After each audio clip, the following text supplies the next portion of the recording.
pravdu v tom, že zbývá ještě hodně věcí vydiskutovat a dát jim nějaký pár. Jste naznačili, že to nemá žádné konkrétní obrysy. Každopádně je to, řekněme, téma, které se týká spíše evropsko-východních vztahů, protože většinou dodavatelem zejména plynů je právě Rusko. Další téma. Tak úplně všechno jasné, protože spotřeba je 541 miliard kubických metrů, pokud jde o plyn, a z toho Rusko dodává 161 a něco 161. Takže to není zdaleka většina, 30% se těží stále v Evropské unii.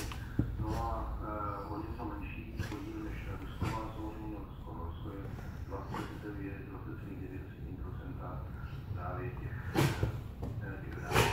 Takže jakoby myslela jsem skutečně, že dovozcem je nejvýraznější Rusko, což stále platí. Nicméně vztah naopak s Amerikou má řešit třeba